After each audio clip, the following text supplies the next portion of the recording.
हाँ यार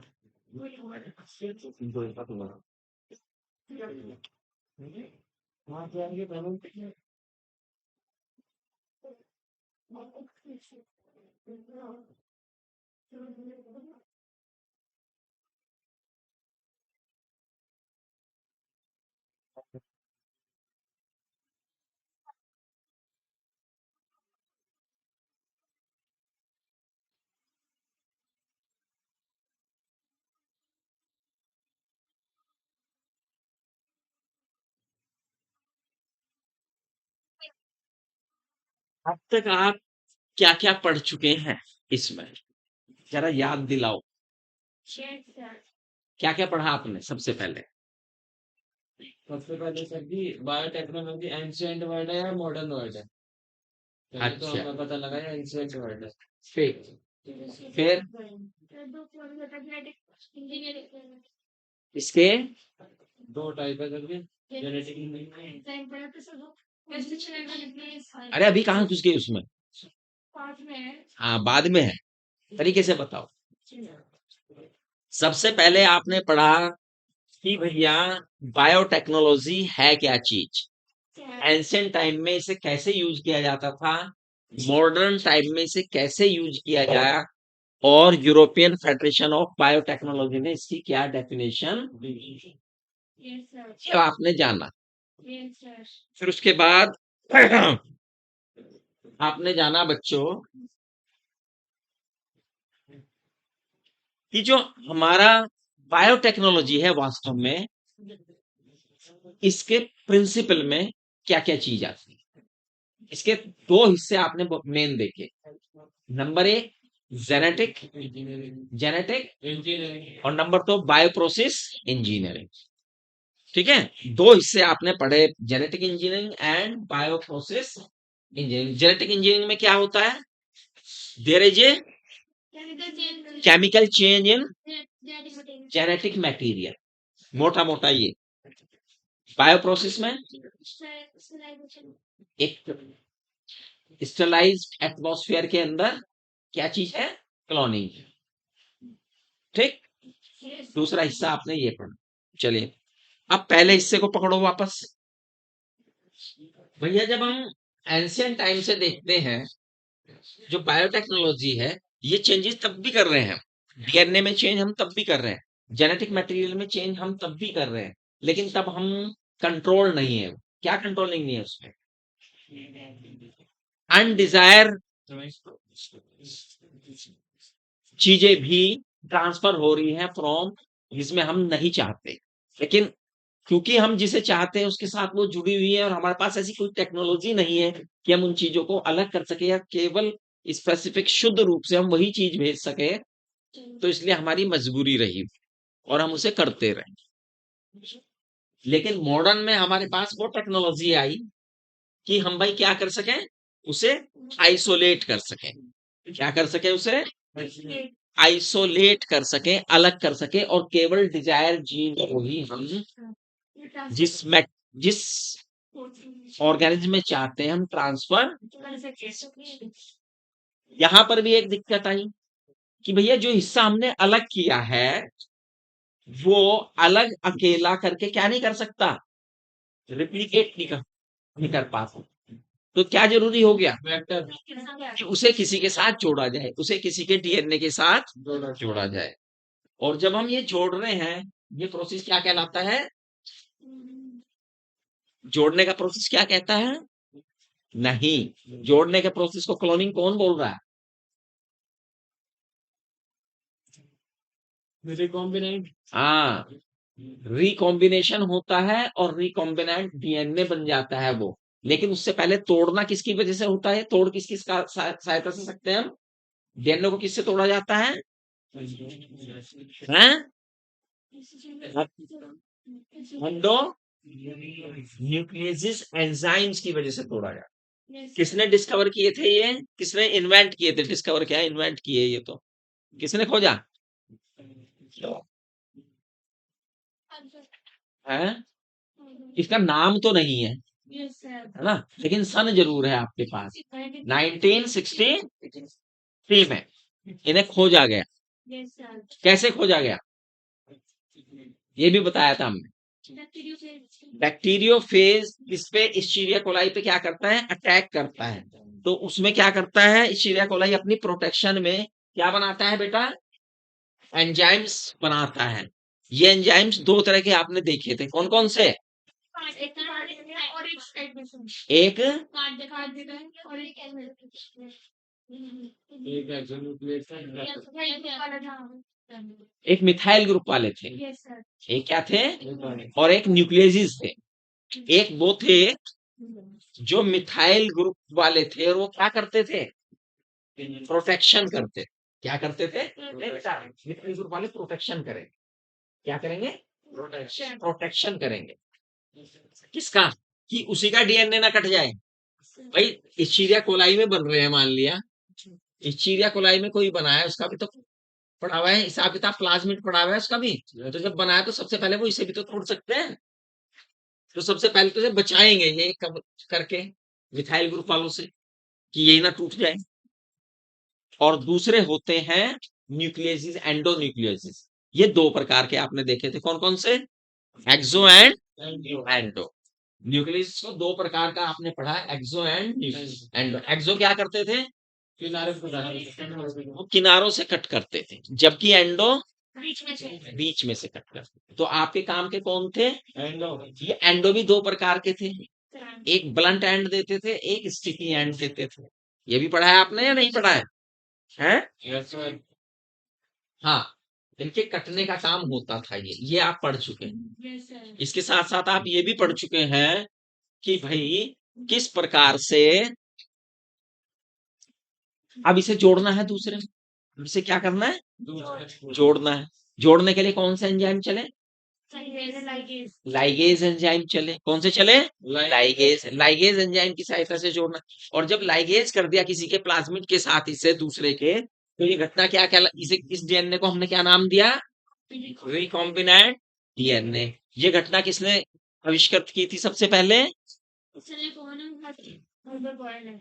हार्बर्ट boil Stanley Cohen ने। कब किया था, 1972 1972 में किया था उन्होंने ये। ठीक है, ये सब याद है आपको, ये भूल गए, ये सब याद रखना है आपको, भूलना नहीं है। ये नहीं कि 2 दिन गायब हुए तो आप भूल गए। उसके बाद आफ्टर दैट क्या हुआ भाई, आपने फिर इसी चीज को फर्दर और पढ़ा, है ना। भाई जो हमारा वेक्टर है, रिकम्बिनेंट डीएनए करने के लिए क्या क्या चाहिए, आपके वेक्टर में क्या विशेषता होनी चाहिए, है उसमें क्या क्या विशेषता देखी थी आपने, और हाँ, और हाँ, और साइट ऑफ सिलेक्टेबल मार्कर होने चाहिए इसके पास, सिलेक्टेबल मार्कर होने चाहिए, और सेल्फ रेप्लिकेट होने चाहिए। Very good. तो ये कैरेक्टरिस्टिक आपने पढ़ी, सब बच्चों ने पढ़ी या नहीं पढ़ी। अब हम इससे और भी पढ़ा था, इसके बाद आपने और भी चीजें पढ़ी थी, क्या, हाँ? इन्हें सेपरेशन करने के तरीके भी पढ़, मार्कर कैसे काम करते हैं ये भी पढ़ा था आपने, है ना। मार्कर पढ़े थे, किस तरह से काम करते हैं और कैसे कैसे हमने देखा था प्लाज्मिड में होते हैं ये, है? आ जाओ आज तो तुम, अब तुम्हारा बोर्ड लगवाने वाला हूँ, नो एंट्री आफ्टर 8:40। अच्छा ठीक है, जितने लेट आ रहे हैं ना बच्चे, ये दुरुस्त हो जाए। नींद की गोली रात को मत खाएं, ये नींद की गोली खा के सोते हैं ना, एक ही नींदी को लिया हैं? एक ही नींदी को ली कौन जजे वही तो नींद की गोली है। किताब, अगर किसी को नींद नहीं आ रही होती तो वो क्या करता है, बुक लेके बैठ जाता है। शुरू में तो पढ़ता है वो थोड़ी देर, फिर उसका दिमाग थक जाता है तो वो सोता है। मैं क्या सुबह पढ़ूंगा और सुबह उठता नहीं वो। तो बेटा देखिए, अभी आने दो और बच्चों को, जरा सबको एक साथ बताऊंगा, मैं समझाऊंगा कि कैसे आपको आगे बढ़ना है। अब जैसे जैसे ठंड बढ़ेगी आपकी नींद भी बढ़ेगी। Yes. और जो नींद में खो गया तो समझ लो, है ना, जो नींद में सो गया उसका लक्ष्य तो समझे उसका लक्ष्य जो है खो गया। इसी पे जीत हासिल करनी है, सैनिक बनना है, निट सोल्जर बनना है। क्या बनना है? निट सोल्जर आपको बनना है, अपनी ड्यूटी पर तैनात रहना है। नींद, दुख, सुख इनसे परे होकर, है ना, कभी बात बनेगी। चलिए भैया आज हम आगे बढ़ रहे हैं इसमें। आइए सर, जल्दी से आ जाओ, अब यही चलेगा मुझे लगे, एक शब्द होगा फिर आइए। भैया ये सारा प्रोसेस हमने देख लिया, अब लेकिन ये इतना आसान नहीं है। अब हम इसकी चीजों को समझेंगे कि भैया हमें, हमारा उद्देश्य क्या था, कि हमें एक डिजायर जीन चाहिए, उस डिजायर जीन के चाहने से हम बहुत सारे अपने प्रोडक्ट बना सके, तैयार कर सके, या कोई प्रोसेस कर सके, है ना, ये हमारा उद्देश्य है। तो इसके लिए सबसे पहले आपने कहा जी आपको क्या करना है जी, कट करना है डीएनए को, है ना। किसमें से कट करना है? जिसमें भी आपको वो दिख जाए। ये खिड़की बंद कर दो प्लीज, कुछ आवाज कम आएगी, तो आज तो ये वैसे ही उग्र हो रहे हैं सुबह सुबह। ठेकेदार भी।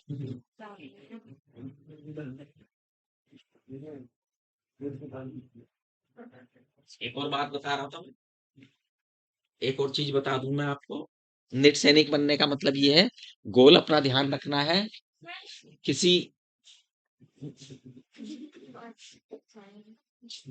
उद्देश्य जब होता है ना बेटा, टारगेट जब होता है, तो इधर उधर किनारों पे नहीं बहना। अगर आपकी नदी धार जो है किनारों पे बह गई तो जो टारगेट तक है ना, वहां तक आपकी इतनी एनर्जी नहीं पहुंचेगी, उतना पानी नहीं पहुंचेगा, है ना। तो इसका मतलब ये हुआ कि आपके आसपास आपको डिस्टर्ब करने वाले एलिमेंट्स बहुत होंगे। क्या क्या होगा? इमोशंस होंगी, सबसे पहले तो क्या होंगी? आपकी इमोशंस होंगी। दूसरा आपकी शारीरिक दुर्बलताएं होंगी, जो आपके शरीर में दुर्बलताएं है ना, वो होंगी, ठीक है। कुछ दोस्त भी हो सकते दोस्त हैं, भी होते कुछ रिश्तेदार भी हो सकते हैं, है ना, कुछ हैं। जो आपको दुख दे सकते हैं। आपको उनसे परे उठ के अपने उद्देश्य में लगे रहे। वैसे नहीं। मैं बताता हूँ ना, एक सेल बना लो अपने चारों तरफ, सिस्ट में घुस जाओ आप, 1 मिनट वाले बच्चे, ठीक है भाई, ठीक है भाई, मेरे इसमें इन्वॉल्व होने से क्या कुछ फर्क पड़ जाएगा? नहीं पड़ेगा। तो भैया इनसे दूर रहो, घर वालों को भी कह के रखो भैया जब तक हर एग्जाम है लड़ाई झगड़ों से जरा दूर रहो, क्योंकि हम अनावश्यक रूप से इन्वॉल्व तो हो ही जाता है बच्चा, है ना, तो डिस्टर्ब हो जाते हैं। तो ऐसा माहौल रहे 1 साल तक बिल्कुल, कि भैया कोई डिस्टर्ब ना हो। पूरा एटमॉस्फेयर ऐसे होना चाहिए। इसलिए तो बच्चे क्या करते हैं कि आजकल बच्चे लाइब्रेरी ज्वाइन कर लेते हैं। जी सर। क्या करते हैं कि भाई जो पढ़ने वाले हैं, लाइब्रेरी में जा रहे हैं कि भाई 5-6 घंटे जाके आराम से पढ़ेंगे। वहां क्या है? वहां उन्हें केवल एक ही टारगेट दिखता है, क्या? पढ़ना। घर पे होते हैं तो घर पे आके गली में बैठे हैं, तो भैया वहां पे किन्हीं दो में, आजकल तो देखो आदमी जो है उल्टा सीधे खाते हैं तो उग्र दिमाग रहते हैं उनके, त्याग किसी में है नहीं, पेशेंस किसी में है नहीं, जरा सा नुकसान किसी को बर्दाश्त है नहीं, है ना। तो इस तरह की इमोशन करके आपको डिस्टर्ब करते हैं, आपका एक दिन बेकार हो या कुछ घंटे आपके बेकार हो, तो उस दिन का तो आपका काम खत्म हुआ। तो इस तरह के इमोशन में आपको नहीं पड़ना है, अपने टारगेट पे लगे रहना, ठीक है, समझ में आया? Yes sir. ऐसे करोगे तो अब क्योंकि टाइम आ गया है निकट, शायद 5 मई Yes. लगभग निर्धारित है आपकी, है तो 5 मई को याद रखिए अपनी, 5 मई, यानी बस, मई का मतलब क्या है? मई। अप्रैल। अप्रैल अप्रैल। और मार्च, है ना, अप्रैल मार्च, देखिए बाकी तो अप्रैल के बाद तो रिवीजन करना है ना। अप्रैल में ही रिवीजन करना है, अप्रैल के बाद में, अप्रैल के बाद तो एग्जाम देने जाएगा बेटा, तो रिवीजन अप्रैल में ही है, ठीक है। तो बेटा फोकस हो जाओ और इधर उधर की सारी गंदगी दिमाग में से निकाल दो और मंड जाओ बस, ठीक है। Yes sir. चलो अब भैया सबसे पहले हमने कहा कि भाई डीएनए को कट करना है। कैसे कट करोगे? एंडो अब डीएनए कहाँ पड़ा हुआ है वो जिसे आप लेना चाहते हैं? वो तो सेल के अंदर। तो भैया ये जो पूरा प्रोसेस है इसमें सबसे पहले आइसोलेशन ऑफ डीएनए आएगा। आइसोलेशन ऑफ, अब जेनेटिक इंजीनियरिंग को हम जो है पूरा फुल लेके पढ़ रहे हैं। सबसे पहले आइसोलेशन ऑफ क्या आएगा? आइसोलेशन कैसे करेंगे भाई? डीएनए को बिल्कुल अलग करना है तभी तो काट पाओगे। सर जी। आपका एंडोन्यूक्लियोसिस एंजाइम क्या सेल में ऐसे ही छोड़ दोगे? नो सर जी। उसके लिए क्या चाहिए आपको? डीएनए। क्योंकि वो तो डीएनए को कट करेगा। किसको कट करेगा? और डीएनए को कट करना है तो डीएनए आपके हाथ में होना तो चाहिए। कहाँ मिलेगा आपको डीएनए? न्यूक्लियस में। न्यूक्लियस के अंदर है। न्यूक्लियस किसके अंदर है? सेल के अंदर है। अब वो सेल के अंदर है न्यूक्लियस बेटा, न्यूक्लियस तो सेल में भी है।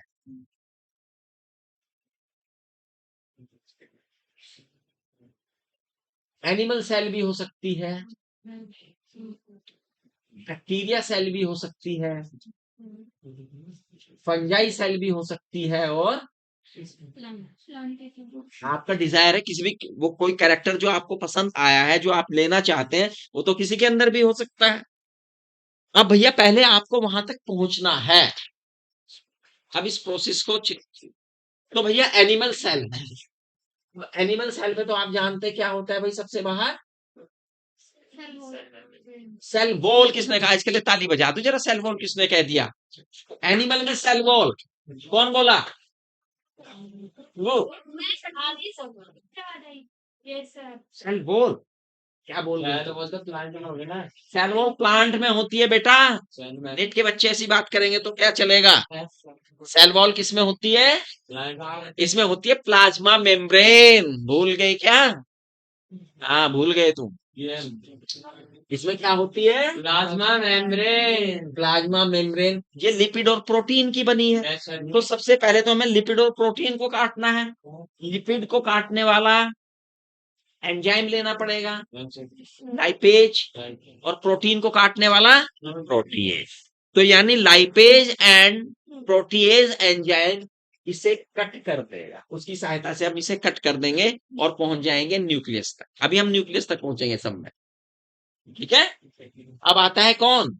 बैक्टीरिया। बैक्टीरिया है भैया, बैक्टीरिया की सेल वॉल बनी हुई है, सेल वॉल है इसमें। Yes sir. लेकिन सेल वॉल स्पेसिफिक है इसकी। हाँ,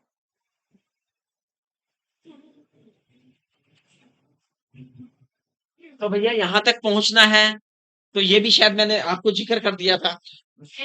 किसकी सहायता से पहुंचेंगे? कौन सा एंजाइम लेना पड़ेगा? लाइसोजाइम लेना पड़ेगा। कौन लेना पड़ेगा भैया? लाइसोजाइम लेना पड़ेगा। वो इसे कट करेगा, वो इसे घोल देगा। चल भाई घोलो।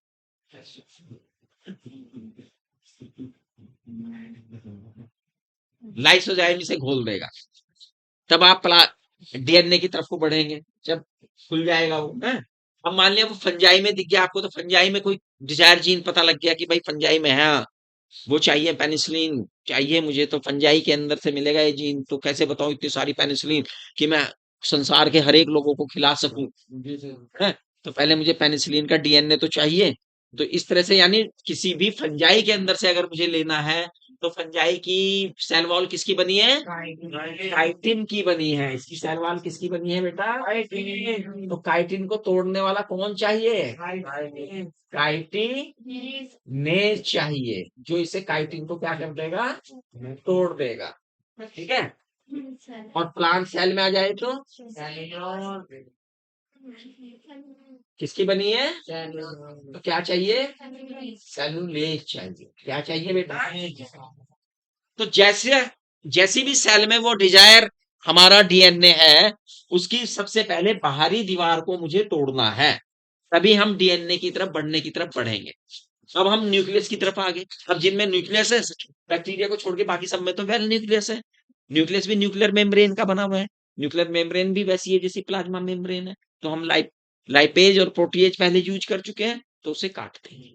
अच्छा ठीक है? एक साथ ही पहले मतलब नहीं वो हम डाले हुए हैं भाई, उसने उसे ट्रीट किए हुए हैं, तो वो पूरी सेल में जहां जहां होगा ना प्रोटीन, और ये नहीं कि वो खाली प्लाज्मा मेम्ब्रेन को ही काटेगा, पूरी सेल में जहां जहां कौन होगा, प्रोटीन और प्रोटीन और लिपिड होगा, उन्हें सबको कट करता चला जाएगा, है ना। ये काम तो हो चुका होगा वैसे पहले ही, लेकिन मैंने बता दिया आपको कि वही चीज है, वही काम करेंगे। अब हम आए डीएनए पे। डीएनए किसका बना है? डीएनए में कौन कौन है भैया? न्यूक्लियोटाइड हिस्टोन प्रोटीन है। हिस्टोन क्या है? प्रोटीन उसके साथ जुड़ी हुई है। डीएनए है, न्यूक्लियस है, तो कुछ आरएनए भी मिल सकते हैं आपको। अगर आरएनए है तो उसे भी खत्म करना है, आरएनए तो नहीं चाहिए मुझे, तो आरएनए को कैसे खत्म करेंगे? आरएनएज लेंगे। क्या लेंगे? आरएनए एज ले लेंगे। ठीक है भाई, अब हम कहां तक पहुंच गए? डीएनए तक। क्या ले लेंगे? डीएनए एज ले लेंगे। क्या ले लेंगे? डीएनए और क्या आएगा? हाँ, डीएनए एज नहीं लेंगे। अगर डीएनए एज ले गए तो हमारे हाथ में क्या रहेगा? कुछ भी नहीं, और तो पूरी सेल खत्म कर दी हमने। डीएनए एज नहीं लेना है ना। हम डीएनए पे आके रुक गए। अब हमें ये जब डीएनए आइसोलेट हो गया तो हमें ये दिखाई देगा। क्या करेगा? हमें लगेगा कि हाँ भाई कुछ कंसंट्रेटेड धागे नुमा थ्रेड लाइक स्ट्रक्चर जो है हमारे पास है, छोटे छोटे थ्रेड है, लेकिन अभी ये पूरी तरह से एक जगह इकट्ठे नहीं है, तो इसके लिए हमें एक सब्सटेंस लेना पड़ेगा, चिल्ड इथेनॉल। क्या लेना पड़ेगा? Chilled ethanol. इथेनॉल जानते हैं ना क्या होता है? क्या होता है ethanol? Sir G L ethanol क्या होता है बच्चों? हैं? इथेनॉल क्या होता है? हाँ, सर जी नाम बताने क्या बताना है, जैसे फॉर्मूला बताना है। कौन बताएगा इथेनॉल? अभी इनसे पूछने दो। हैं? C2H5 OH होता है, एथिल अल्कोहल को ही है इथेनॉल कहते हैं। IUPAC पत्ती में नाम है इसका, है ना। मिथेनॉल का नाम भी सुना है या नहीं सुना है? और प्रोपेनॉल का यस सर जी, और ब्यूटेनॉल का यस सर जी। ये नाम सुने हैं आपने? ठीक है, इसका मतलब केमिस्ट्री पढ़ लेते हैं आप थोड़ी बहुत। ठीक, तो भैया चिल्ड लेंगे वो। कैसा लेंगे? और जब चिल्ड इथेनॉल डालेंगे तो वो जो डीएनए है, डीएनए के जो थ्रेड्स हैं वो क्या हो जाएंगे? हाँ? अलग नहीं हो जाएंगे, वो बाइंड हो जाएंगे, पास पास आ जाएंगे, गुच्छा बना लेंगे। क्या बना लेंगे? अब हम इसकी स्पूलिंग करके इन्हें बाहर निकाल। क्या करेंगे? क्या करेंगे हम इसकी स्पूलिंग। क्या करेंगे? स्पूलिंग और डीएनए को कर लेंगे आइसोलेट। डीएनए आ गया अब हमारा। तो इसे हम क्या कहते हैं? Isolation of. अभी और सेपरेशन भी करना है अभी से। अब उस डीएनए तो सारा आ गया, डीएनए तो क्या आ गया? सारा आ गया, लेकिन ये सारा तो नहीं आपको चाहिए। आपको तो क्या चाहिए? रिक्वायर्ड फ्रेगमेंट चाहिए। आपने ये सब करके तो पूरे सेल का डीएनए निकाल लिया, लेकिन पूरे सेल के डीएनए में तो आपका वो जीन नहीं पड़ा हुआ जो आपको चाहिए। वो तो क्या है, एक विशेष हिस्से में है या नहीं है? Yes sir. तो भैया आपको विशेष हिस्सा कैसे मिले? क्या करेंगे उसके साथ? वेरी गुड, उसके लिए करेंगे इलेक्ट्रोफोरेसिस। क्या करेंगे? इलेक्ट्रोफोरेसिस करेंगे। तो हम क्या करेंगे इलेक्ट्रोफोरेसिस करने के लिए भैया? इलेक्ट्रोफोरेसिस कैसे करेंगे? इलेक्ट्रोफोरेसिस मैंने बताया था आपको। क्या लेंगे इसमें? इलेक्ट्रोफोरेसिस में एक प्लेट टाइप होती है, छोटी प्लेट होती है? और इसके लिए कैसे बनाते हैं इसे? क्या क्या लेते हैं? एग्रोज जेल लेते हैं। क्या लेते हैं? एग्रोज जेल लेते हैं। क्या लेते हैं बेटा? कहां से मिलता है एग्रोज जेल? है ना, रेड एल्गी से, सीवीड्स, रेड एल्गी से ना, रेड एल्गी से मिलते हैं। तो भैया इसे लेते हैं और इसको पाउडर रूप में मिल जाता है ना। इसे लेते हैं और इसे इसके सॉल्वेंट में घोलते हैं। घोलने के बाद डालते हैं, तो ये जब डालते हैं तो ये थोड़ा सा क्या होने लगता है बेटा? जेल है तो टाइट होने लगता है। तो उससे पहले ही हम इसमें किसी भी सहायता से थोड़े थोड़े क्या बना देते हैं, एक तरफ गड्ढे बना देते हैं, जिन्हें वेल बोलते हैं। क्या बोलते हैं? वेल। गड्ढे हैं। और इन गड्ढों में हम क्या रख देते हैं भैया? डीएनए। जो हमने डीएनए आइसोलेट किया था ना अभी, वो रख देते हैं। ठीक है, डीएनए है, क्योंकि वो डीएनए तो छोटे छोटे टुकड़ों में है, और उन टुकड़ों में भी हमें पता है एक इस साइज के टुकड़े में हमारा डिजायर जीन है। ठीक है, अब हम इस पे क्या कर देते हैं, इलेक्ट्रोड लगे हुए हैं। क्या लगे हुए हैं? कितने इलेक्ट्रोड होते हैं भैया? कौन कौन से? कैथोड है। कैथोड क्या कौन सा होता है? और एनोड कौन सा होता है? ठीक, क्लियर? डीएनए पार्टिकल कैसा है? नेगेटिव चार्ज है। आपको ये भी जानते हैं क्यों है ये नेगेटिव चार्ज? पॉजिटिव चार्ज क्यों नहीं है? क्योंकि इसमें फॉस्फेट आयन है। क्योंकि इसमें फॉस्फेट आयन है। फॉस्फेट आयन होने की वजह से ये नेगेटिवली चार्ज। क्लियर? अब हम क्या करेंगे भैया, अब ये जो जेल है ना, हमारा ये जेल, ये क्या करेगा? जैसे ही हम इलेक्ट्रिक चार्ज करेंगे तो डीएनए के मॉलिक्यूल्स जो हैं, क्योंकि नेगेटिव चार्ज है, पॉजिटिव चार्ज की तरफ मूव करेंगे। क्या करेंगे? मूव करेंगे। और मूव करने के इनका एक प्रिंसिपल रहेगा, जो जितना बड़ा होगा वो उतना कम दूर जाएगा, जो जितना छोटा होगा वो उतना ज्यादा दूर जाएगा।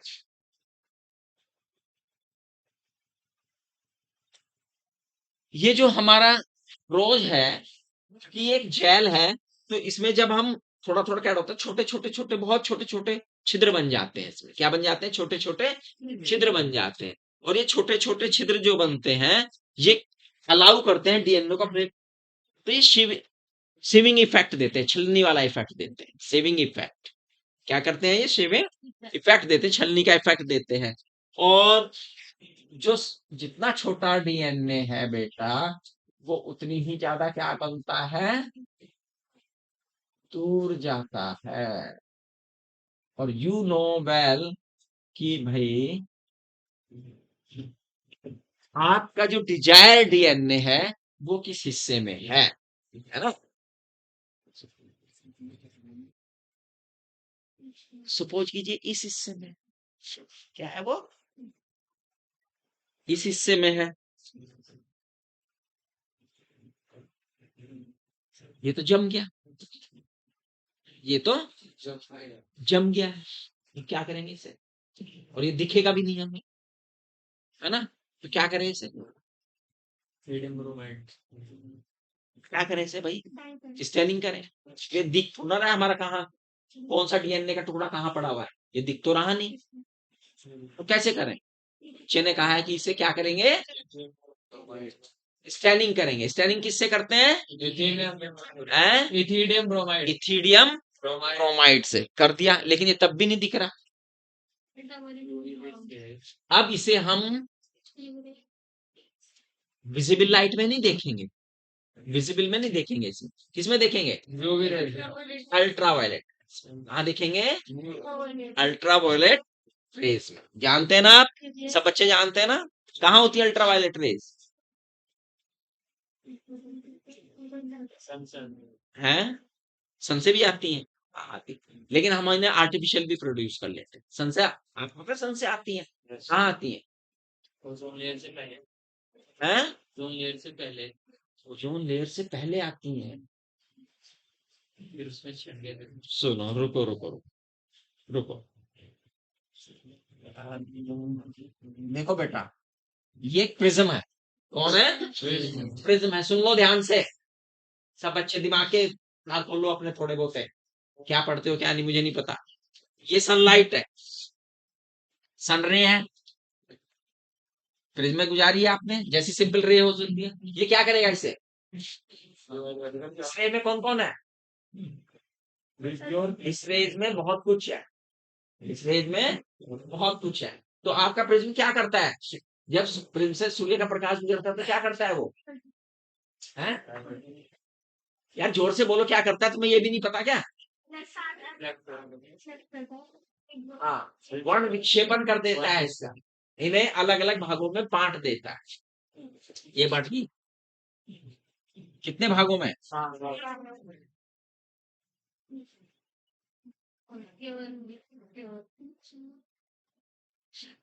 ठीक है, ऐसा क्यों कर पाया? क्योंकि वेव्स हैं, इनकी वेवलेंथ है, हर एक की वेवलेंथ अलग अलग है, हर एक की वेवलेंथ क्या है? अलग अलग अलग अलग है, तो इसने बांट दिया इन्हें। ठीक, ये कौन है? वायलेट।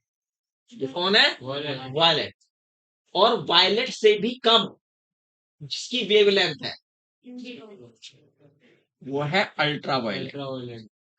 ये हिस्सा तो वो है जो विजिबल होता है स्पेक्ट्रम के द्वारा, और कुछ हिस्सा ऐसा है जो विजिबल नहीं होता है, तो जिसकी रेज वेवलेंथ वायलेट से भी बिलो है, these are ultra violet rays. ठीक है, these are ultra violet rays. सबसे ऊपर कौन है? रेड। और जिसकी रेड से भी ऊपर है दे आर इंफ्रारेड। क्लियर हो गया नहीं? यस तो सर। सन जो रे है उसमें भैया विजिबल लाइट है, अल्ट्रावायलेट रेज है, और क्या है? इंफ्रारेड है। इंफ्रारेड रेज जो है हमें हीटिंग इफेक्ट देती हैं। क्या देती हैं? जो सनलाइट जब पड़ती है केवल लाइट नहीं होती, उसमें उसके साथ क्या होती है? हीट भी होती है। क्या होती है? सूरज में रोशनी में गर्मी होती है ना, अब इसकी रोशनी में आपको गर्मी नहीं लग रही, इट मीन्स इंफ्रारेड इसमें कम से कम है, बहुत कम इंफ्रारेड है। इस इंफ्रारेड बहुत कम आ रही, कौन सी आ रही? केवल ये आ रहा है, ये हिस्सा आ रहा है, केवल ये हिस्सा आ रहा है विजिबल लाइट का। देखने के लिए तो आपको ये हिस्सा चाहिए ना, यस सर। ये और ये थोड़ा चाहिए, ये तो हीटिंग इफेक्ट दे रहा है। ये अल्ट्रावायलेट है, उससे भी बहुत कम वेवलेंथ है। क्लियर हुआ? Yes sir. इनको हम आर्टिफिशियल भी बना सकते हैं, तो ये दिमाग में रखो। कहाँ आ रही है सब बेटा? ओजोन से नहीं आ रही है ये सनलाइट से आ रही है। हाँ, ये चूंकि आ रही है, अब ये ओजोन लेयर को क्या करती है? ओजोन लेयर इन्हें रोक लेती है। ओजोन लेयर इन्हें क्या कर लेती है? रोक लेती है, पृथ्वी पर आने से रोकती है। ठीक, बाकी को, इन दो को नहीं रोक पाती। ये हमें महसूस होते हैं सन से आने वाले। जब ओजोन में कहीं कहीं पे पंक्चर कर दोगे आप अपनी एक्टिविटी से, तो वो हमें दिखाई देगी, वो आ जाएगी हम तक। ठीक, तो हम वापस आते हैं, तो कॉन्सेप्ट आया समझ में ना? वेवलेंथ का चक्कर है सारा। क्या है? वेवलेंथ। वेवलेंथ है, 3 तरह की रेज है हमारे पास। ठीक, चलिए अब हम आगे कहा? यहाँ आए। तो भैया ये सामान्य लाइट में नहीं दिखाई दे रहा है, विजिबल लाइट में नहीं दिखाई दे रहा है, तो इसे देखने के लिए हमें अल्ट्रावायलेट रेज चाहिए। तो हम अल्ट्रावायलेट रेज, एक कमरे में अंधेरा कर देंगे बिल्कुल पूरा, इस प्लेट को ले जाके रख देंगे हैं, और फिर अल्ट्रावायलेट रेज जो है क्या करेंगे? भेजेंगे। अल्ट्रावायलेट रेज देते ही ये कैसे रंग में दिखाई देने लगे? हमें ऑरेंज कलर में दिखाई देने लगे। कैसे दिखाई देने लगेंगे? ऑरेंज कलर में दिखाई देने लगेंगे। और ऑरेंज कलर में दिखाई देंगे तो हमें अलग अलग साइज के डीएनए दिखाई देंगे, और हमारा जो पर्टिकुलर साइज है हम पहचान लेंगे, हाँ भैया यही हमारा टारगेट है, इसे ही हमें लेना। ठीक, उसे हम ले लेते हैं, यही हमारा टारगेट है, और उसे हम क्या कर लेते हैं बेटा? प्राप्त कर लेते हैं। ये प्रोसेस क्या कहलाता है? इलेक्ट्रोफोरेसिस। पूरा प्रोसेस क्या कहलाता है? इलेक्ट्रोफोरेसिस। ठीक, एक आपने इलेक्ट्रोलाइसिस भी तो पढ़ा है, उसमें क्या होता है? उसमें भी तो 2 इलेक्ट्रोड्स ही होते हैं। What is the difference between electrolysis and electrophoresis? उसमें केमिकल होता है। इसमें भी केमिकल है, अब रोज नहीं लिया आपने? इसमें भी रोड्स हैं, एक पॉजिटिव एक नेगेटिव, है ना? वहाँ तो आयन सर, आयन हाँ। उसी चीज को तोड़ना इलेक्ट्रिसिटी के जरिए, इलेक्ट्रोलाइसिस होगा। अच्छा, और इलेक्ट्रोफोरेसिस तो डीएनए का सेपरेशन के लिए। तो बेसिक डिफरेंस क्या है समझ लीजिए। इलेक्ट्रोलाइसिस में जो है ना, वो आयंस मूव करते आयन हैं। क्या करते हैं? आयंस मूव करते हैं। एक जगह से दूसरी। इसमें वास्तव में तो ये जो हाइड्रोजेल है ना, इसके कोलाइड है, ये क्या है, कोलाइड। तो इसमें आयंस ना होके कोलाइड्स मूव कर रहे हैं। क्या कर रहे हैं, कोलाइड्स फॉर्म मूव कर रहे हैं। बस यही थोड़ा सा डिफरेंस, ठीक है ना। Agro electrolysis and electrophoresis, is that clear है, समझ में आई ये बात। अच्छा, अब हमारे पास ये आ गया। अब ये इस डीएनए को क्या करना है भैया, हैं, अलग कर लेंगे। इसमें से तोड़ ताड़ के इससे में से इस जेल को तोड़ेंगे, टाइपिंग करेंगे और इसे अलग कर लेंगे। अब इसके बाद क्या करें इसका, वेबसाइट बता देते हैं। क्या करें इसका, वेक्टर में ये तो बहुत छोटा सा डीएनए है, हाँ, वेक्टर में तो डालना ही पड़ेगा, वेक्टर में तो करना ही पड़ेगा, वेक्टर में तो उसे भेजना ही है। लेकिन ये बहुत थोड़ा सा है, इसे थोड़ा सा एम्पलीफाई करना पड़ेगा। क्या करना पड़ेगा, एम्पलीफाई, बड़ा करना पड़ेगा, और नंबर भी बढ़ाने पड़ेंगे भाई इसके, है ना। क्या करना पड़ेगा, एम्पलीफिकेशन ऑफ डीएनए, है ना, एम्पलीफिकेशन करना पड़ेगा। क्या करना पड़ेगा, एम्पलीफिकेशन। क्या करना पड़ेगा, एम्पलीफिकेशन करना पड़ेगा। कैसे करें एम्पलीफिकेशन, पीसीआर से। एम्पलीफिकेशन किससे करना पड़ेगा बेटा,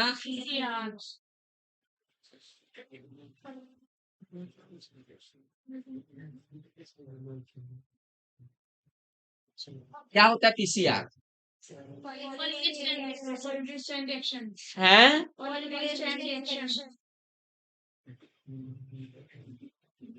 ये शायद पीसीआर का हमने टर्म यूज कर ली थी उस दिन भी, शायद यूज की थी हमने, पीसीआर यूज किया था लास्ट चैप्टर पे, हमने यूज नहीं किया था इस टर्म को।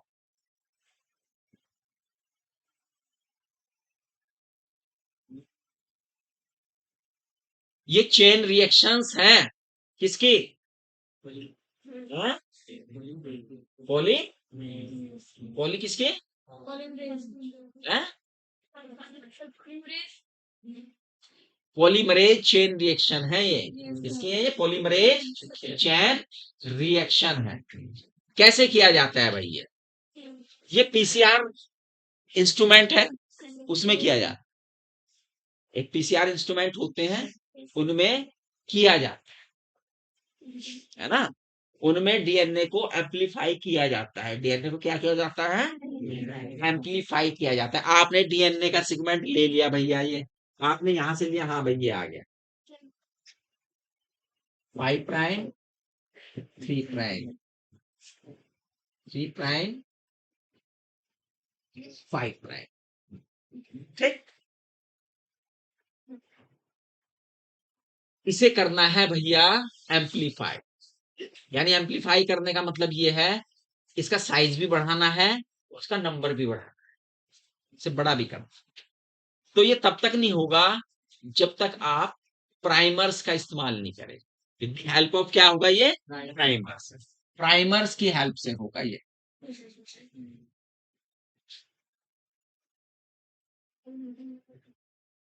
प्राइमर्स लेने पड़ेंगे, जैसे ओलिगोन्यूक्लियोटाइड प्राइमर्स, है ना, ये प्राइमर्स आपको लेने पड़ेंगे। इस तरह के कुछ प्राइमर्स लेने पड़ते हैं एम्पलीफिकेशन करने के लिए। अब एम्पलीफिकेशन करने के लिए भैया सबसे पहले आपको, अगर ये है तो इनके बीच में क्या जुड़े हुए हैं, हाइड्रोजन बॉन्ड। तो इन्हें तोड़ना है बीच में से, इन्हें अलग करना है, और इन्हें अलग करना कहलाता है डीनेचुरेशन। क्या कहलाता है, डीनेचुरेशन। कैसे अलग होंगे ये,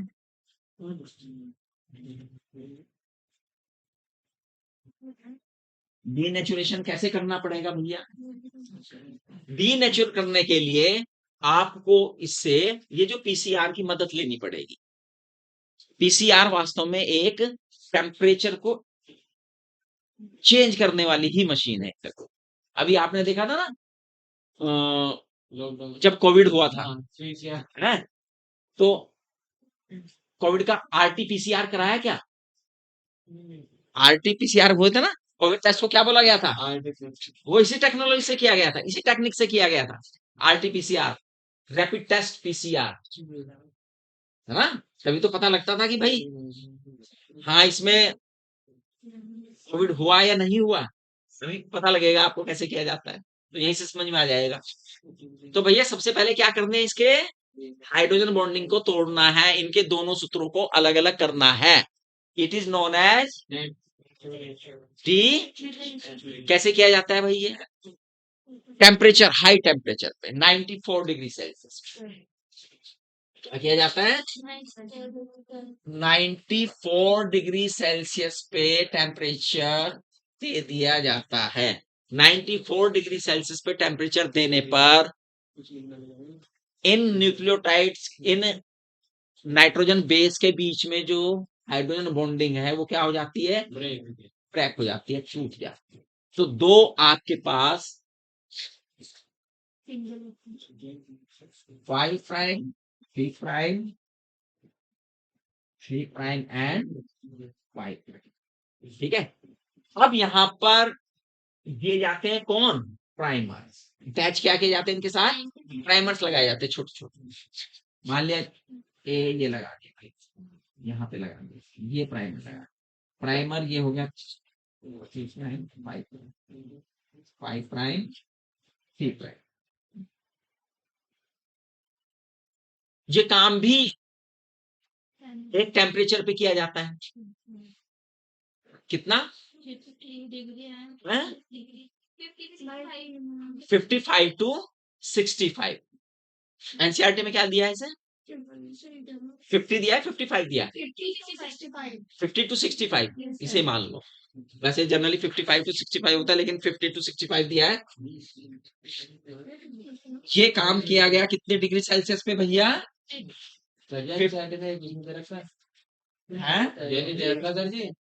दिया नहीं है, चलिए कोई बात नहीं, अगर एनसीईआरटी ने नहीं दिया तो कोई बात नहीं, आगे पीछे पढ़ लेना, कहीं होगा शायद, कहीं ना कहीं होगा।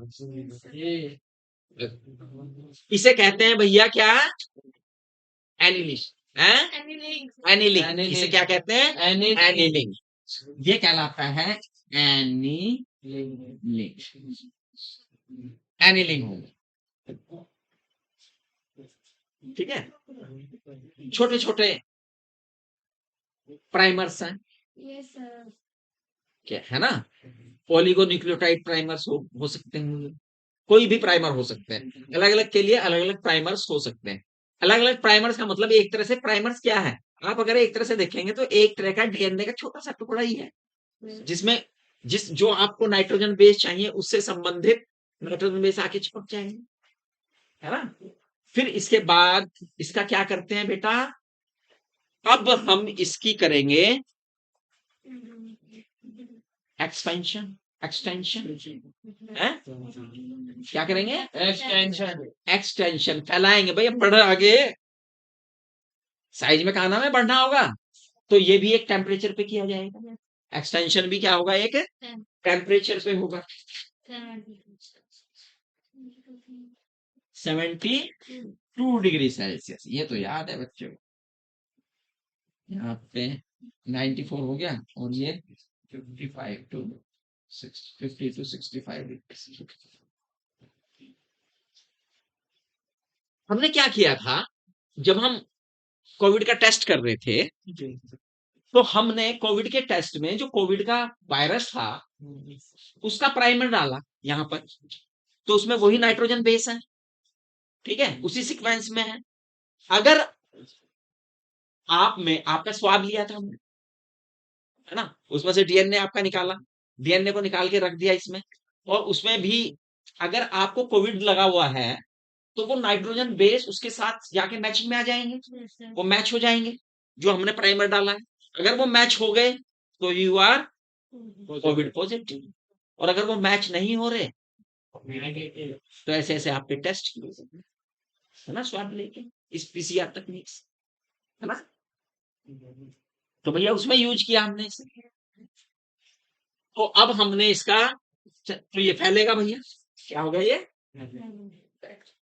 और फैलने के साथ साथ नाउ इसकी क्लोनिंग भी शुरू हो जाएगी, ये रिप्लिकेट भी करना शुरू हो जाएगा। क्या हो जाएगा? रिप्लिकेट। अब ये देखो, ये 2 स्टैंड बन गए, तो एक से कितने बन गए? 2। कितने बन गए? 2। फिर 2 से कितने बनेंगे? 4। 4 से कितने बनेंगे? 8 से कितने बनेंगे? 128, 256, फिर 512, 1024, इस तरह से चलता चला जाएगा। यानी ये हमेशा 2 की पावर n में बने।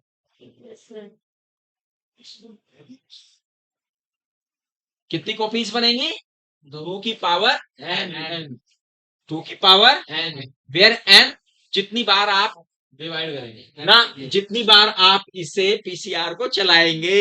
एक बार चलाया तो 2 बने एक से, 2 बार चलाया, 3 बार चलाया, 4 बार चलाया, जल्दी जल्दी चलता है, ये मिनटों में बना देता है इतनी सारी बॉडियां। ये 30 सेकंड दिखा रखी हैं? 30 सेकंड 1 बिलियन अप्रोक्स 1 बिलियन। हाँ, है ना, बहुत तेजी से काम करता है ये, तो बहुत कॉपियां आपको बहुत जल्दी से मिल जाती हैं।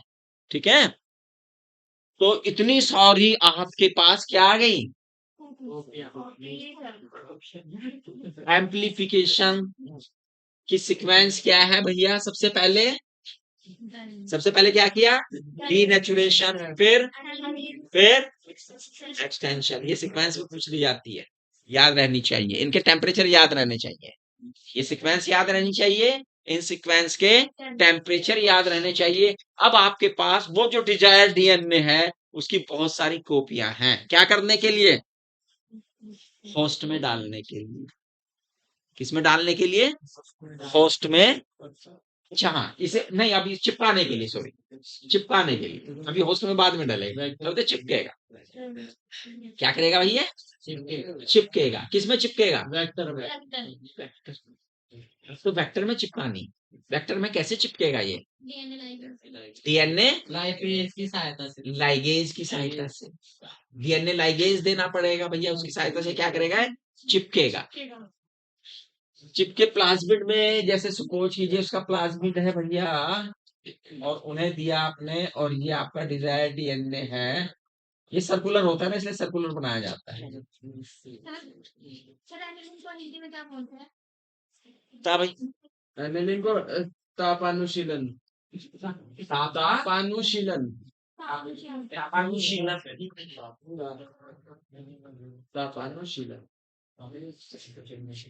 गरम करना, ठंडा करना, गरम करना, ठंडा करना। डीनेचुरेशन में बताऊं। विकृत होगा, डिनेचुरेशन तो विकृतता होगी। निष्क्रियकरण। निष्क्रियकरण एक्सटेंशन का प्रसार है। प्रसार है। हाँ। अब भैया ये आपके पास प्लाज्मिड है, प्लाज्मिड में डिजायर क्या है? डीएनए है, और इसे जोड़ने की प्रक्रिया क्या है? डीएनए लाइगेज, जिसके बारे में हम पहले से विस्तार से बता चुके हैं आपको। ये जो लाइगेज की प्रक्रिया है इसके बारे में हमने आपको पहले ही विस्तार से बता चुका है, इसका विस्तार पहले हो चुका है, तो इसमें अब फर्दर जाने की आपको आवश्यकता नहीं है। चलो ये हो गया, अब क्या करें भाई? अब क्या करें इसके बाद? वेक्टर को होस्ट में डालना है। अब होस्ट पकड़ेंगे, और होस्ट में इस वेक्टर को क्या करना पड़ेगा? ब्लेंड। ये जो प्लाज्मिड है हमारा, हमें तो इससे मतलब है डिजायर डीएनए से, इसे डालना है उसमें। ठीक है, ये क्या कहलाता है प्रोसेस? डिजायर डीएनए को होस्ट के अंदर भेजने की जो प्रक्रिया है उसे हम क्या कहते हैं? ट्रांसफॉर्मेशन। क्या कहते हैं इसे? ट्रांसफॉर। सची हाँ जी, पूरा वेक्टर डाल देंगे, इसका भी डीएनए डालेंगे। डीएनए लगे। केवल हमें देखो यहाँ पे 2 चीजें हैं। आजकल तो वैसे वेक्टर लेस होता है, वेक्टर को स्विप किया हुआ है बीच में, जरूरत ही नहीं है इसकी, है ना, लेकिन तकनीक है, चली है, तो ये डिपेंड करता है कि अगर हमें पूरा का पूरा क्लोनिंग करके वेक्टर मिला है तो हम उसे घुसा देते हैं। ठीक है, हमें और कंसाइज चाहिए तो हम केवल वही हिस्सा डालते हैं। तो ये डिपेंड करता है, और आजकल तो वेक्टर को यूज ही नहीं किया जाता। आज की टेक्निक में वेक्टर बीच में से गायब हो गया। अभी देखेंगे आप वेक्टर का कहाँ रह गया बस जिक्र। अभी इस वेक्टर का भी जिम्मेदारी आ जाएगी। अब भैया लेकिन ये निश्चित है कि ये पूरा डाला जाएगा, ये यानी कि ये टुकड़ा डाल देगा, क्योंकि ये टुकड़ा नहीं डाल सकते क्योंकि ये रिप्लिकेट नहीं कर सकता। तो अब भैया ये इंजेक्ट कर दिया हमने किसमें, होस्ट में। लेकिन ऐसे ही थोड़ा ना इंजेक्ट कर देंगे। अब यहाँ पे होस्ट देखेंगे कौन है। होस्ट बैक्टीरिया भी हो सकता है, होस्ट एनिमल सेल भी हो सकती है, होस्ट प्लांट सेल भी हो सकती है। जौन सा होस्ट है उसके अनुसार देखते हैं। Host bacteria, animal cell, cell. अगर भैया वो बैक्टीरिया है और इसे होस्ट के अंदर क्या करना है, ट्रांसफॉर्म करना है, तो सबसे पहले तो हम जो हमारा बैक्टीरिया है जिसके अंदर हमें डालना है उसे तैयार करना पड़ेगा ना, है? क्या करना पड़ेगा, ये थोड़ा ना लिया और भाई दे दिया उसे, चल भाई चला जाए इसके अंदर, नहीं। उससे क्या करना पड़ेगा, आपने देखा था ना स्पर्म जब फर्टिलाइजेशन करता है तो उससे पहले एक प्रोसेस के अंदर जाता है, किस कौन से, बताओ, सी से नाम बताया था मैंने उसका, कैपेसिटेशन, कैपेसिटेशन, है ना। तो उसकी कैपेसिटी तो होनी चाहिए। तो यहां पर भी हम बैक्टीरिया को, बैक्टीरिया में एकदम नहीं जाएगा ये, इसे पहले भैया तैयार करेंगे कि ये जो आ रहा है आपके पास डीएनए आ रहा है, प्लाज्मिड आ रहा है, इसके लिए तैयार हो जाओ। और मोस्टली प्लाज्मिड ही आता है ये पूरा का पूरा।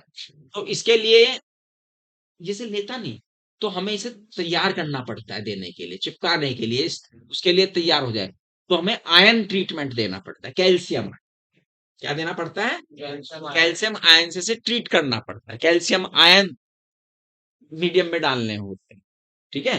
कैल्शियम आयन जैसे ही प्राप्त होंगे ये आके वहां पे क्या हो जाता है, चिपक जाता है।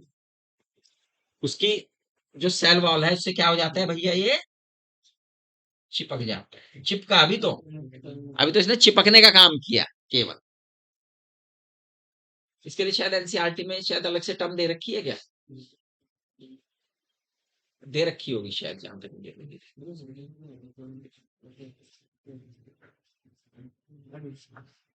दिए, देख लेना अगर नहीं दिए तो आगे बढ़ते हैं। अब आगे बढ़ते हैं, नहीं दिया तो मैं आ जाएगी मुझे भी याद थोड़ी देर, कभी कभी मिस हो जाती है, इतनी टर्म्स है इसमें। अब डीएनए को अंदर लेना है, अभी से तो किस को अंदर लेना है, अभी तो चिपका है केवल। अब हम इससे क्या देंगे, ट्रीटमेंट देंगे। कौन सा ट्रीटमेंट देंगे भाई, थर्मल ट्रीटमेंट देंगे। क्या करेंगे, थर्मल ट्रीटमेंट कैसे देंगे, इसे इसे कल्चर को पहले गर्म करेंगे, फिर बर्फ में ठंडा कर, पहले 42 डिग्री सी पे गर्म करेंगे, फिर ठंडा करेंगे, फिर गर्म करेंगे, फिर ठंडा करेंगे, फिर गर्म करेंगे, फिर ठंडा करेंगे। इससे क्या होगा, इससे इसकी जो सेल वॉल है इसमें छोटे छोटे पोर बन जाएंगे। क्या बन जाएंगे, और जैसे ही पोर बन जाएंगे इसमें प्लाज्मिड इसके अंदर आ जाएगा, ट्रांसफॉर्म हो जाएगा। प्लाज्मिड इसके अंदर ट्रांसफॉर्म हो जाएगा। ये काम किसके साथ करेंगे हम, अगर बैक्टीरियल वेक्टर का यूज करते हैं, है ना। और हम इनमें एनिमल सेल अगर है क्या करेंगे, अब भैया डीएनए तो भेजना है और हमारे पे टेक्निक है, तो क्या करेंगे, माइक्रो इंजेक्शन का यूज करेंगे और सीधा कहाँ भेज देंगे, उसके प्लाज्मिड उसके न्यूक्लियस पे भेज देंगे। याद कीजिए आपको टेस्ट ट्यूब बेबी में अगर किसी को स्पर्म भेजने थे तो हमने वहां पर भी बताया था आपको कि स्पर्म को डायरेक्ट वहां पर भी भेजा जा सकता है फीमेल के न्यूक्लियस में। याद आई वो बात है या भूल गए, तो भैया हम यहाँ पे माइक्रो इंजेक्शन का इस्तेमाल करते हैं, माइक्रो इंजेक्ट करते हैं माइक्रो इंजेक्शन में और डायरेक्ट कहाँ भेज देते हैं, उसके डीएनए के पास भेज देते हैं, उसके न्यूक्लियस के पास भेज देते हैं। एनिमल सेल है ना, ये प्लाज्मा मेम्ब्रेन है, ये न्यूक्लियस पड़ा है और हमने एक माइक्रो बहुत बारीक इंजेक्शन होते हैं ये भैया इसमें भराइए और उसे यहाँ रिलीज कर दिया, ये रहा, पहुंच गया। प्लांट में कैसे करें, इसमें गन का इस्तेमाल करते हैं। इसमें किसका इस्तेमाल करते हैं? गन। और जो गन है ये, इनकी बुलेट्स भी होनी, गन है तो बुलेट्स होनी चाहिए। अब बुलेट्स को बनाने में ही सावधानी रखें। बुलेट्स बनाने के लिए हमें जो ऐसी मेटल यूज करनी पड़ती है जिसके पार्टिकल जो है बहुत तेजी से मूव करते हैं, ऐसी दो मेटल्स यूज करते हैं, एक गोल्ड और एक टंगस्टन। क्या यूज करते हैं? गोल्ड और टंगस्टन। क्या क्या यूज कर रहे हैं हम? गोल्ड और टंगस्टन। तो गोल्ड और टंगस्टन के पार्टिकल्स के चारों तरफ वो हम डिजायर्ड डीएनए क्या कर देते हैं? चिपका देते हैं, ठीक। और फिर गन से बम्बार्ड कर देते हैं, पहुंच जाता है। क्या होता है? पहुंच जाता है। ठीक है। तो आपने देखा बैक्टीरिया के लिए हम क्या यूज कर रहे हैं? टेम्परेचर प्रोसेस से हमने किया, थर्मल ट्रीटमेंट दे रहे हैं। एनिमल्स में माइक्रो इंजेक्शन का यूज कर रहे हैं, प्लांट्स में गन का यूज कर रहे हैं। एनिमल और प्लांट्स में हम वेक्टर वाला प्रोसेस भी कर सकते हैं, वेक्टर ला सकते हैं हम कोई भी, उससे भी कर सकते हैं। ठीक है। ये सारा काम हम कर सकते हैं अपने किसको देने के लिए? जो हमारा डिजायर डीएनए है उसे उस सेल तक पहुंचाने के लिए जिसमें हमें चेंज चाहते हैं। आ गया अब उसमें एक सेल में आया, क्या होगा एक सेल से? हाँ? एक सेल में ही तो आया, क्या होगा? एक सेल से काम चल जाएगा तुम्हारा? तो सर जी सबको देंगे? नहीं भाई, अगर मुझे इस क्लास में नोट्स देने हो तो इसके दो तरीके हैं। मैं सबको अलग अलग नोट्स दूं, इतने नोट्स लिखूं क्या? दूसरा तरीका है फोटो शेयर एक ही एक कॉपी बना दे और कहूं कॉपी टू और कॉपी टू और भैया यहाँ पे भी यही तरीका है।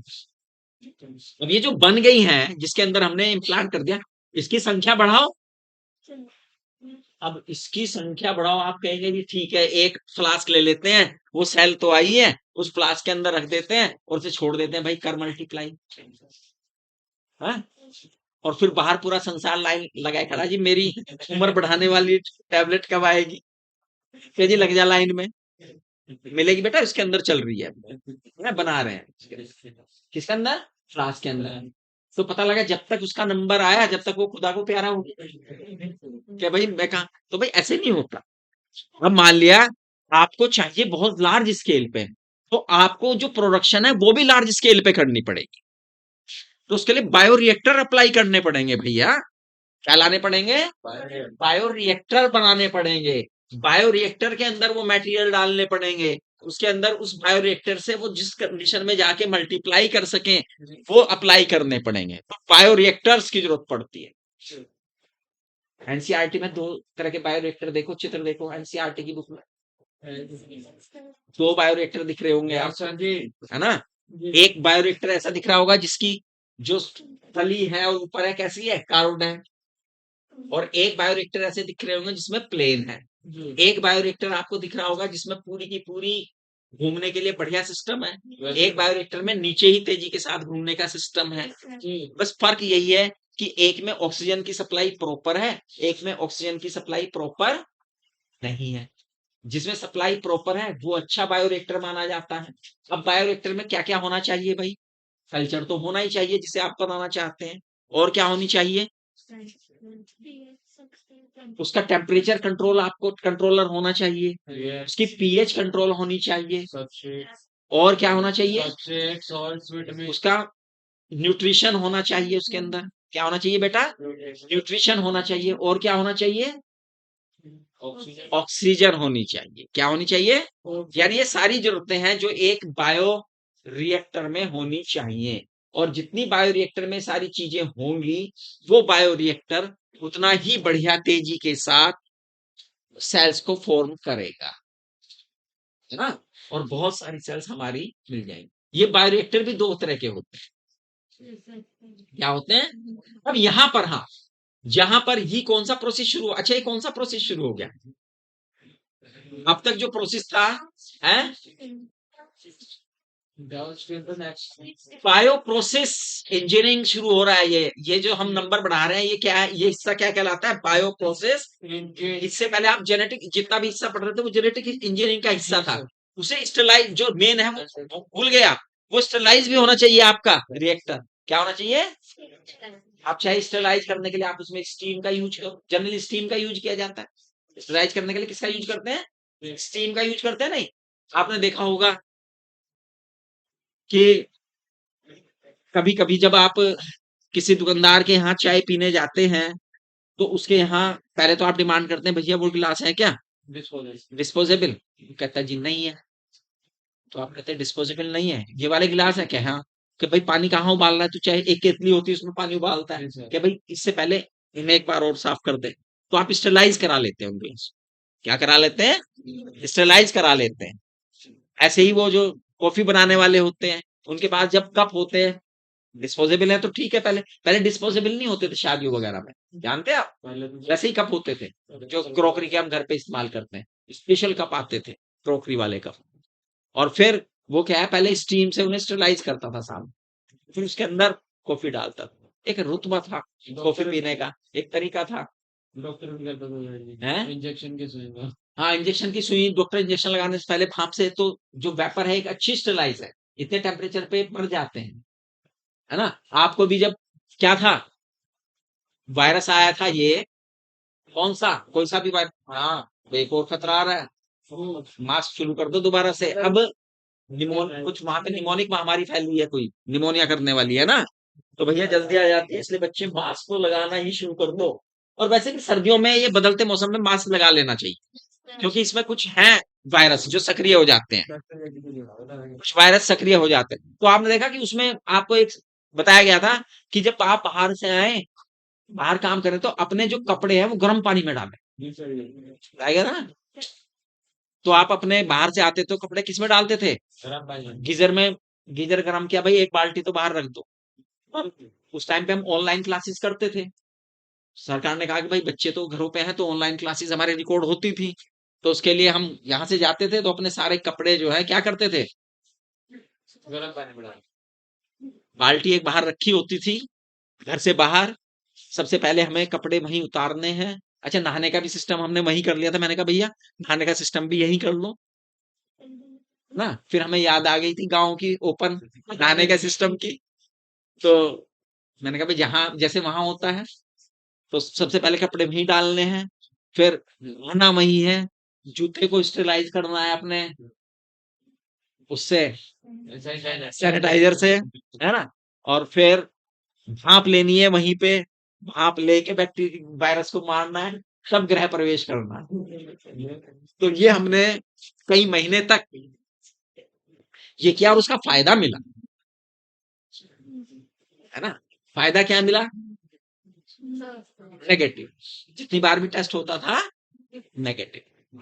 फिर फिर एक ओमिक्रॉन आ गया, है ना? बड़ा डेंजरस। उस टाइम तक लोग बाग थक चुके थे मास्क पहन के, ये सब एक्टिविटी कर कुर के, है ना?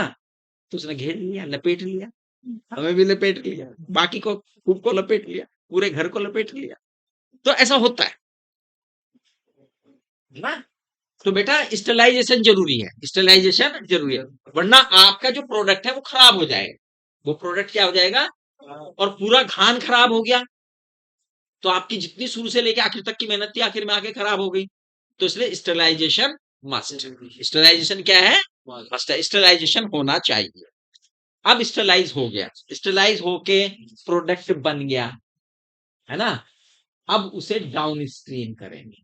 अभी तक तो अप स्ट्रीम चल रहा था मामला, उसे क्या करेंगे? डाउन स्ट्रीम करेंगे। डाउन स्ट्रीम में क्या करेंगे हम भाई? हम देखेंगे उस प्रोडक्ट को, उसे देखेंगे वो केमिकली ठीक बना है नहीं बना है। केमिकली ठीक बना है, उसका क्वालिटी चेक होगा, क्वालिटी चेक करेंगे उससे, उसकी क्वालिटी चेक करेंगे ठीक ठाक बना है नहीं, प्रोसेस करेंगे उसमें, और प्रोसेस करने के बाद वो तैयार हो जाएगा किसके लिए? मार्केट में आने के लिए, कि लो भैया ये वैक्सीन आ गई है। अच्छा, उसे उसे उस पर वो भी करेंगे, टेस्ट भी किया जाता है ना? वैक्सीन वगैरह है तो टेस्ट से भी गुजरती है वो। और जब वो सब आ जाती है उसमें डाउन स्ट्रीम में हो जाती है, तब हम कहते हैं वो मार्केट में आने के लिए तैयार है। तो देखो इतना सब काम करते हैं आप लोग, साइंटिस्ट लोग, है ना, तब जाके कोई वैक्सीन, कोई चीजें आपको दे पाते हैं। तो आप ये मत समझिए कि उनके पास तैयार होती है, कि उनके पास नहीं, नहीं यार, उन्हें रिसर्च करनी पड़ती है भाई, है ना। कोविड की वैक्सीन बनाने के लिए उन्हें रिसर्च करनी पड़ी, ये करो, ये करो, ये करो, ये करो, वो करो, वो करो, यहाँ से गुजरो, वहां से गुजरो, ये करो, और फिर उस पे अप्लाई करके देखते हैं कि भाई इसके रिजल्ट क्या आ रहे हैं, और फिर जब आके देख लेते हैं हाँ भाई ठीक है, रिजल्ट 80% आ रहे हैं। अब आपने देखा ना, उनके रिजल्ट 70-80% है, 100% तो नहीं थे, लेकिन फिर भी क्या किया, उसे मार्केट में दिया गया, भाई 70-80% रिजल्ट बहुत होता है। जिसे लगा 80 लोग ठीक हो गए, 20 नहीं ठीक होंगे, कोई बात नहीं। कहते हैं यार वैक्सीन तो लगी थी फिर भी बेकार हो गया, भैया रिजल्ट वो बता रहे 70-80 है, वो 100% नहीं कह रहे रिजल्ट है, लेकिन 80 को तो बचा रहे हैं। ऐसा तो कोई भी ना बचो, और क्या 80 बचो, तो कौन सा ज्यादा फायदेमंद है, 80 को बचाना। तो बात समझने की है, इसमें आपको लेमैन नहीं बनना है कि और वैक्सीन भी लगी थी फिर भी ये तो हो गया। भाई वो जो बनाने वाला है वो खुद क्या कह रहा है, इसके ये कितनी इफेक्टिव है, 70 से 80%। क्या मतलब है इसका, 100 लोगों को लगाओगे तो 70 और 80 के बीच में काम करेगी, 30 और 20 पे काम नहीं करेगी, कह रहा है वो तो। उसका क्या करो, नहीं बना पा रहे आप, तुम बना लो, है ना, कोई ऐसे बच्चों का खेल थोड़ी ना बनना। हाँ, रिसर्च जारी है, हो सकता है एक दिन हम ऐसी ले लें 100% वाली, जब काम करेंगे तभी तो मिलेगी वो हमें 100% वाली भी, ऐसी थोड़ा मिल जाएगी। तो बेटा ये प्रोसेस होता है डाउनस्ट्रीम। क्लियर हो गया, समझ में आए, बायोटेक्नोलॉजी समझ में आई आपको, क्या क्या हम इससे गुजरे हैं। इसमें इसमें बेटा प्रश्न जो है ना, लगभग सीधे सीधे आते हैं, ज्यादा घुमाव फिराव के प्रश्न नहीं आते। जैसे किताब तो इसे आप पढ़ लो बहुत अच्छी तरह से, याद कर लो बहुत अच्छी तरह से, आप इसे पढ़ लेंगे और याद कर लेंगे तो आपको, मैंने बताया था कई क्वेश्चन 7-8 प्रश्न इस लेसन में से फंस जाते हैं, तो वो आपको पकड़ में आएंगे, उन्हें आप अच्छी तरह से कर सकते हैं, ठीक है कि नहीं। सर एनसीईआरटी और सिलेबस प्लान क्या बता रहा वो बताया नहीं अभी आप लोगों को। अच्छा, इसमें जो बायो रिएक्टर है ना, ये भी 2 टाइप के हो सकते हैं। कितने हो सकते हैं, 2 टाइप के। एक टाइप के तो वो है भैया जिसमें एक बार में ही मटेरियल डाल के सब, और फिर बाद में तैयार कर लिया आपने, है ना। और एक वो होते प्रोसेस कंटिन्यूअस है, प्रोसेस क्या है, कंटिन्यूअस है, उधर से माल डालते जा रहे हैं, इधर से सप्लाई आती जा रही है, उधर से माल डालते जा रहे हैं, उधर से। कौन सा ज्यादा बढ़िया है, दूसरे वाला। जब आपने देखा होगा, जब आपके घरों में आपकी माताजी चावल बनाती हैं तो कैसे बनाती हैं, एक भिगोने में पानी रखती है, और पानी रख के उसमें चावल डाल देते हैं जितने डालने होते हैं, और भिगोने के ढक्के रख देते हैं, और चावल तैयार, ठीक। लेकिन अगर यही चावल आपको किसी भंडारे में बनाने पड़ जाए, तो भंडारे वाला ऐसे नहीं बनाता, भंडारे वाला चावल ऐसे नहीं बनाता, ऐसे बनाता है, वो एक बहुत बड़ी कढ़ाई रखता है और उसमें पानी डालता है, ठीक है। पहली घानी बनाई, निकाली, दूसरी घानी बनाई, जितने जरूरत है वो निकाला। तो भाई ऐसे ही बायोरिएक्टर भी 2 तरह के हैं। पहले वाले प्रोसेस में निश्चित है कि भैया आधा किलो चावल रखें तो आधा किलो ही बन के आएंगे, बाहर आएंगे ये। दूसरे में आप डालते जा रहे हैं, निकालते जा रहे हैं, डालते निकाल। तो ऐसे हमारे बायोरिएक्टर भी 2 तरह के हैं, है ना। जब कम मात्रा में चाहिए तो आप निश्चित वाला करते हैं, अब भैया कम चाहिए तो आपको कम मात्रा में, घर में 2 जने हैं, अब 2 जने के लिए ये तो बेवकूफी होगी ना, आप पहले कढ़ाई चढ़ा दो, है ना, ये तो बेवकूफी कि पहले कढ़ाई चढ़ा के गैस खत्म कर लो अपनी पूरे घर की, फिर उसमें इतने से चावल डाल लो, तो है ना। तो जहां जिसकी जरूरत पड़ती है उसी तरह का बायोरिएक्टर हम यूज करते हैं, ठीक है। फरहान, हाँ? खड़े हो जाओ। डीनेचुरेशन क्या होता है, किसके, separating the DNA strand, separation of DNA strand, and it is done by with the help of high temperature up to 94 degree Celsius कह रहा है, शायद एनसीईआरटी पूरा एक्यूरेट बता रहा है। 94 कितना 94 पे टूट जाएंगे बेटा, अलग हो जाएंगे डीएनए के स्ट्रैंड दोनों। ठीक है। अच्छा एक चीज बताओ मुझे, इसमें डीएनए के स्ट्रैंड अलग हो गए। बैठो। एंडोन्यूक्लियस क्या काम करते थे डीएनए को, और यहाँ पे क्या हुआ है, इसमें अंतर क्या है? दोनों चैन काटते थे और ये बीच में बॉन्ड कटिंग। वो कौन सी बॉन्ड काट रहे हैं, कौन से बॉन्ड काट रहे हैं? अगर ये डीएनए का है तो वो तो भैया ये हिस्सा काट रहे हैं। कौन से बॉन्ड है? फॉस्फेट और शुगर वाले बॉन्ड है, फॉस्फेट और शुगर वाले बॉन्ड है, और ये केवल हाइड्रोजन बॉन्ड अलग हो रहे हैं। ध्यान रखना ये कभी, है ना, डिफरेंस है ये। क्लियर हुई बात या नहीं, दिमाग में आई? आइए। हाँ,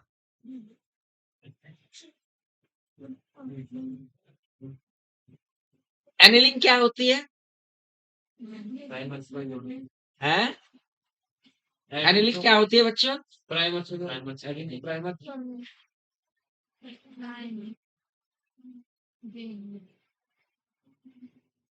से apply primer to join nitrogen basis of,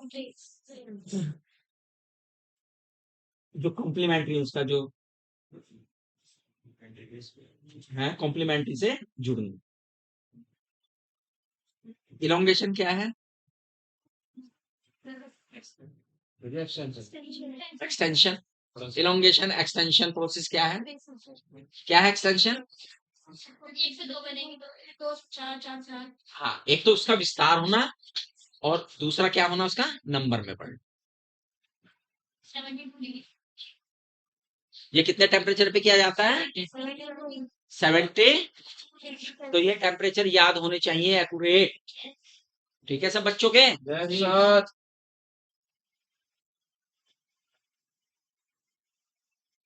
तो ये बायोटेक्नोलॉजीज की जो प्रिंसिपल है और प्रोसेस है, वो आपका क्या हुआ है बेटा? समाप्त हुआ है, कंप्लीट हुआ है। ठीक है, इसे बहुत अच्छी तरह से करें। इसमें आपने देखा, मैंने जैसा पहले बताया था, मेन तो क्या काम हुआ? मेन काम तो है एक जगह से डिजायर, पहले तो हमारी नजर में आना चाहिए, हाँ ये हमें डिजायर जीन चाहिए, फिर उसे कैसे ले और कैसे लेके वेक्टर में डाले, वेक्टर से फिर होस्ट में अप्लाई करें, फिर होस्ट की क्लोनिंग कर दें, होस्ट को नंबर बढ़ा दे डालने के बाद, और फिर अपना जो हमें प्रोडक्ट बनाना है, जो प्रोसेस करना है, वो करके हम तैयार कर दें। ठीक है बच्चों? हैं? तो याद करोगे ना, कहाँ से शुरू किए थे हमने? हिस्ट्री से, बायोटेक्नोलॉजी की हिस्ट्री से हम शुरू हुए थे, और हम एंड में जो प्रोडक्ट है वो बना के हम इसे समाप्त किए। ठीक है, इसके बीच बीच में जो भी चीजें आई हैं वो सब बहुत अच्छी तरह से आपके दिमाग में आनी चाहिए। आइसोलेशन कैसे किया हमने डीएनए का, कैसे किया था आइसोलेशन? लाइजर डालते हैं। हाँ, लाइजर डालते हैं। सेल से निकालकर डीएनए बनाते हैं। डीएनए हाँ, देखो अब जब मैं आइसोलेशन, जब अब हम इस चैप्टर को, अब बात ये आती है कि पकड़े कैसे, है ना। अब पकड़ना, शुरू में अगर पकड़ा तो जो आपने, और अंत में जो पकड़ा, इसमें अंतर आया होगा, आपने देखा। शुरू में तो हम कहां से शुरू हो गए थे? डीएनए को काटने से। लेकिन काटेंगे तो तभी जब डीएनए हमारे हाथ में होगा। तो जब आप पढ़ चुके इस पूरे लेसन को, तो भैया जब हिस्ट्री जब पढ़े तो आपके जहन में वहीं से शुरू होना चाहिए, सेल से। सेल से शुरू और सेल पे खत्म है ये। कहां से शुरू हुआ था? सेल से। और कहां पे एंड में क्या बना के छोड़ी हमने? सेल, और उससे प्रोडक्ट बना के तो छोड़े हमने, तो वहीं पे खत्म है ये। तो भैया सबसे पहले हमें मोटे मोटे पॉइंट तो याद होने चाहिए, हमारे टिक पे होने चाहिए। लेकिन जब हम सीक्वेंस में करें तो भैया हमारे पास आइसोलेशन आया, तो आइसोलेशन में कहा कौन है? सेल है। सेल कौन कौन सी है जिसमें से हमें वो डिजायर्ड डीएनए लेना है? अलग अलग है, अलग अलग है। तो उसी प्रकार के एंजाइम को लेके चलना है। है ना? फिर ये कहानी आपके दिमाग में आ जानी चाहिए। इसमें क्या क्या जो बेसिक थे उन्हें ज्यादा जोड़ दिया गया इसमें, है ना? जैसे एंडोन्यूक्लियोसिस को पहले जोड़ दिया गया, फिर रिकमेंडेंट को दिया गया, रिकमेंड डीएनए पे दिया गया, फिर उसके बाद बायोरिएक्टर पे आयो। लेकिन उसने बीच बीच में अपनी कहानी घुसाई। बीच बीच में कहाँ कहानी घुसाई? बीच में उसने कहा कि भाई ये वहां तक तो पहुंचो, पहले वहां तक पहुंचो, और फिर बीच में उसने घुसा दिया कि भैया ये फ्रेगमेंटेशन तो करो इसका। क्या करो? फ्रेगमेंट। अब जब फ्रेगमेंटेशन है वहां पे एंडोन्यूक्लियोसिस आ रहा है, फ्रेगमेंटेशन के बाद क्या कह रहा है कि अपनी डिजायर का डीएनए भी चुनो, चुनो, इलेक्ट्रोफोरेसिस आ रहा है। तो बीच बीच में वो कहानी भी चल रही है। तो इसलिए हमने बाद में आपको बता दिया कि भैया ये है, यहाँ के बाद ये, और फिर उसके बाद क्या क्या है। तो ये सीक्वेंस आपको याद रहनी चाहिए, ठीक है ना? इस सीक्वेंस में अगर आप याद रखेंगे तो ही आप इस लेसन को अच्छी तरह से याद कर पाएंगे और इसकी अच्छी अच्छी बातें याद रहेंगी। 322 वाला सुनना है। हैं? पीडीआर 322 पीसीआर 300 पीसीआर 300 ठीक है, मैं कल आपको समझाऊंगा। आज है सभी ग्रुप में डालता हूँ। हाँ, सिलेबस अभी आपको नहीं पता लगा, जी किसी को नहीं पता लगा? जल्दी लग गया, पता लग गया। पता लग गया? बता दो। चलो मैं आरिफ जो कह दूंगा कि वो ग्रुप में डाल दे, ठीक है? बच्चों के लिए ग्रुप में डाल दें। बहुत चीजें कम हो गई हैं आपकी, हैं? तो काफी फायदा हुआ है आपको, कम पढ़ना पड़ेगा। क्या चला भाई कंपटीशन में 20 20 20 नहीं, सारे खत्म हो। कुछ नहीं जाता, नहीं, तीन चार पांच ही घटे हैं। बायो में 38 थे, बायो में 32 रह गए, बस इतना कर दो।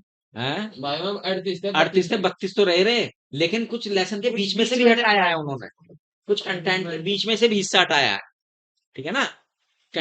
नई नई एनसीईआरटी ले ली क्या किसी ने? तो वही हो, हाँ सर, जो नई एनसीईआरटी आई है वही है, एनटीए ने भी वही थी।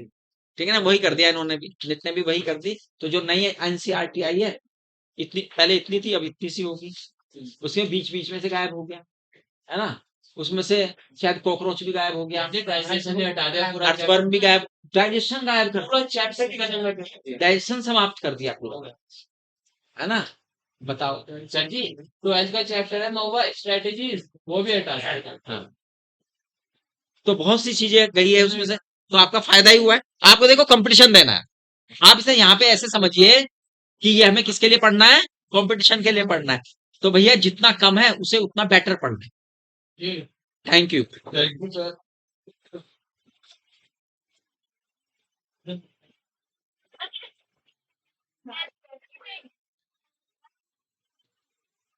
Lunch,